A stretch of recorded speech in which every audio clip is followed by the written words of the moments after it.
आज विज्ञान मानता है कि 90% से ज्यादा बीमारियां साइकोसोमेटिक हैं और ये साइकोसोमेटिक कंडीशन का कारण खाली एक है और वो कारण है अटैचमेंट्स। हम लोगों को बहुत चिपकन है अपनों से और वस्तुओं से। अगर हम इस चिपकन से बाहर आ जाएं, डिटैचमेंट को प्रैक्टिस करें।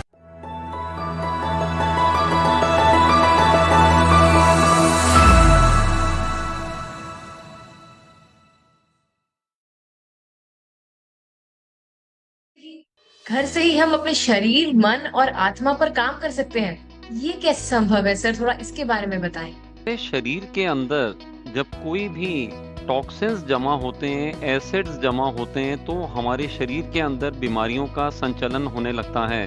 तो अगर हम वाटर एज अ मेडिसिन इस्तेमाल कर लें, हमारे ऋषियों, हमारे मुनियों, उनके द्वारा प्राचीन काल से इस्तेमाल करने वाला ये सिस्टम हमारे पूर्वजों की देन है और हमारे साहित्य में प्राचीन काल से उपलब्ध है। इसे नए स्वरूप में नेचुरोपैथी का नाम दिया गया है। तो अगर हम वाटर एज अ मेडिसिन इस्तेमाल करके अपने शरीर की शुद्धिकरण कर दें और फूड एज अ मेडिसिन, हमारा भोजन ही हमारे शरीर को बनाता है। हम जो खाते हैं सो बन जाते हैं। तो अगर हम संतुलित आहार ले लें, पंच तत्वों के विज्ञान को पूरी तरह से जानकारी करके अपने शरीर को संतुलित आहार से संतुलित कर दें, शुद्धिकरण कर दें, हमारे शरीर के अंदर फिर कोई बीमारी बचती नहीं है। हमारा मन जो हमारे शरीर का संचालन करता है, हमारे मन में बहुत सारा तनाव और बहुत सारा डर, गुस्सा, फ्रस्ट्रेशंस, चिंताएं, जितना दुख हमारे मन में है, ये सब नकारात्मक विचारों से हमारे शरीर पे आघात पहुंचाता है।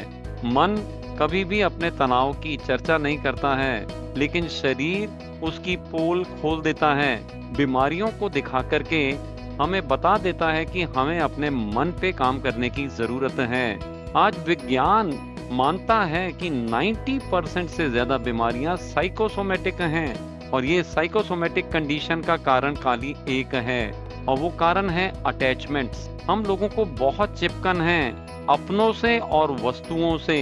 अगर हम इस चिपकन से बाहर आ जाएं, डिटैचमेंट को प्रैक्टिस करें, विवेकपूर्ण त्याग के लिए तैयार हो जाएं, तो समझबूझ से हम अपने सेवा के द्वारा जो ज्ञान अर्जित किया है उसे जब दूसरों तक पहुंचाने लगते हैं, जो अटैचमेंट से हम फंसे हैं उससे मुक्त हो जाते हैं, तो फिर हमारे शरीर के ऊपर नकारात्मक विचारों का घात पहुंचना बंद हो जाता है। मन पूरी तरह से जागरूक अवस्था में पहुंच करके सही, सकारात्मक और चमत्कारिक विचारों के साथ में हमारे शरीर को प्रफुल्लित हार्मोनल सिक्रीशंस में सहायक बनता है।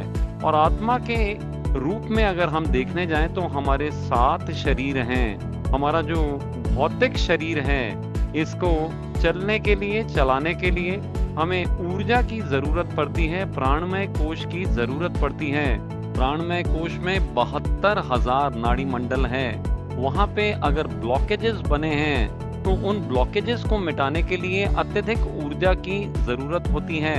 आध्यात्मिक स्तर पे जब हम ऊर्जा को गहन करने के लिए ध्यान साधना करते हैं तो ये उपलब्धि हमें प्राप्त होती है। 7 शरीरों को ऊर्जान्वित करके और उनके सामंजस्य की ऊर्जा से संपूर्ण स्वास्थ्य हमारे शरीर पे उपलब्ध बनता है।